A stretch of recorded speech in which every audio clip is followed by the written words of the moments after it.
Hello and welcome again to my YouTube channel. I am doctor Mohammad Danish और आज मैं आप लोग के लिए बहुत ही एक इम्पॉर्टेंट टॉपिक शेयर कर रहा हूँ और आपको गाइड करूँगा किस तरीके से जो है बोर्ड को यूज़ किया जाए जब हम टीचिंग करते हैं। तो अगर आपसे कहा जाए कि you have to use the board, that is blackboard or green board or the whiteboard, so how do you manage and how you have to teach using the blackboard, whiteboard और green board? okay, क्योंकि teaching में आप कहीं भी जाएंगे, कहीं भी अगर इंटरव्यू देने जाएंगे तो, या अगर आप कहीं इवन जॉब के लिए भी डायरेक्टली इंटरव्यू दे रहे हैं किसी जगह पे, तो हर जगह एक कल्चर होता है कि आपसे डेमो कराया जाता है। डेमो का मतलब होता है कि आपसे कहा जाएगा कि आप एक लेक्चर लेके दिखाइए या 15 मिनट 20 मिनट पढ़ा के दिखाइए। तो बहुत से बच्चे ऐसे होते हैं जिन्हें नॉलेज तो पूरी होती है, उनके पास बहुत कुछ जानकारी होती है, but when it comes to the teaching on board, okay, so at that point they failed. Okay, they fail in terms of using the board. वो सही से बोर्ड यूज़ नहीं कर पाते हैं, सही से कम्युनिकेट नहीं कर पाते हैं, या बोर्ड में किस तरीके से लिखा जाता है, बोर्ड पे कहाँ लिखा जाता है, क्या लिखना है, कैसे लिखना है, किस तरीके से बोर्ड को यूज़ करना है, तो वो कहीं ना कहीं घबराते हैं। कि बोर्ड पे पढ़ाना जो है वो अपने आप में कला होती है, क्योंकि अगर आप सही से बोर्ड यूज़ करते हैं तो ये एक बहुत बड़ा माध्यम होता है कम्युनिकेट करने का, बच्चों से एंगेज करने का।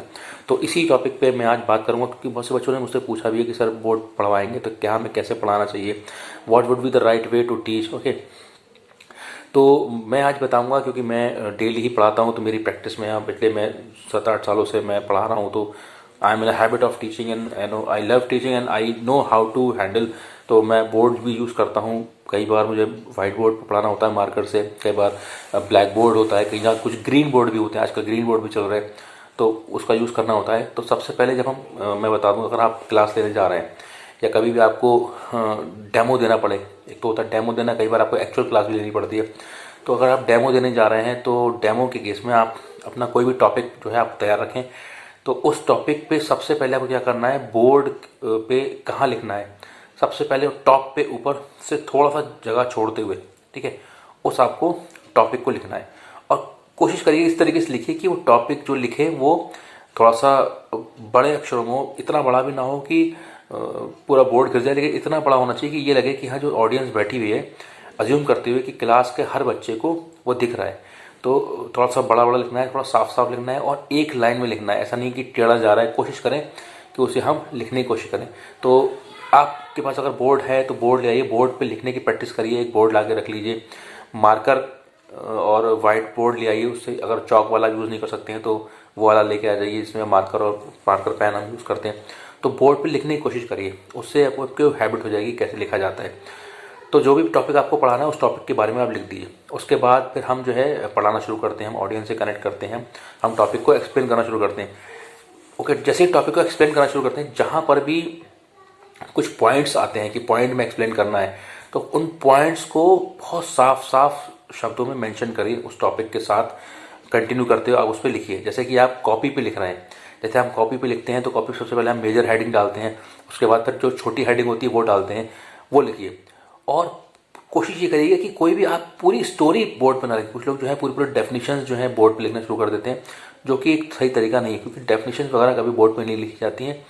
आप सिर्फ पॉइंट में लिखिए, आपको जो भी चीज़ पढ़ानी है या बतानी है वो आपके पास होना चाहिए, आपके हाथ में होना चाहिए।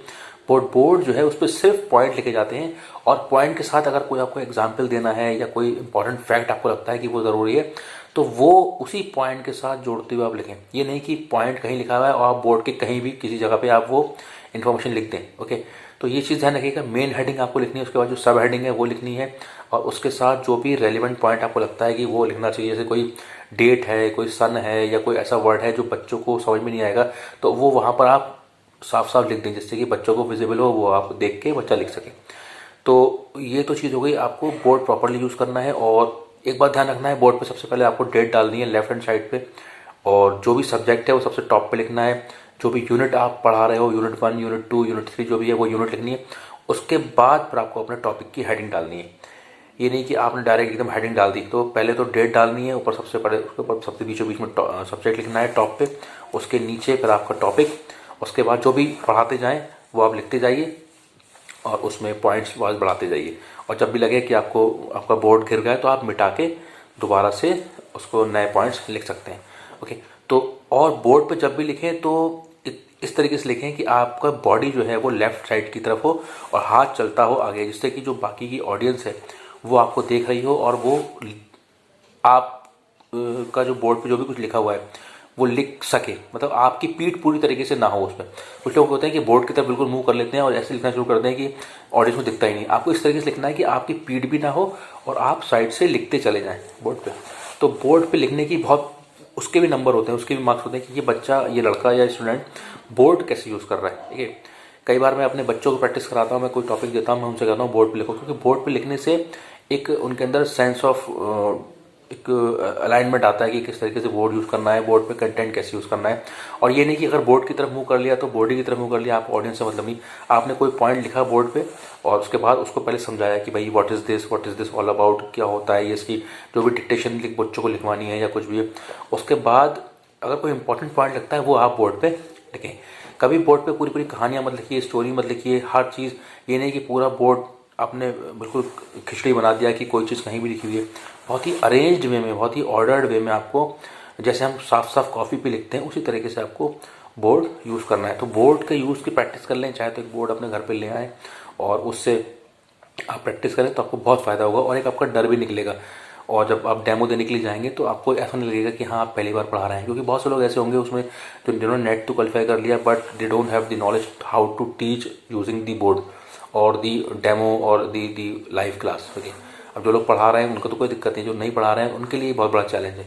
तो अगर वो अच्छे नंबर ला रहे हैं और कहीं इसी वजह से कटते हैं तो वो एक थोड़ा सा प्रॉब्लम की बात है या टेंशन की बात है कि उनको मौका मिला इंटरव्यू का और वो सिर्फ इस वजह से कट गया कि उन्होंने सही से पढ़ा नहीं पाया या डेमोन्स्ट्रेशन नहीं दिया या टीचिंग उन्हें नहीं आती है। ओके, तो बहुत सी चीज़ें हैं जो हमें नहीं आती हैं, लेकिन हम उस पर अगर वर्क करें तो हम उसे सीख सकते हैं।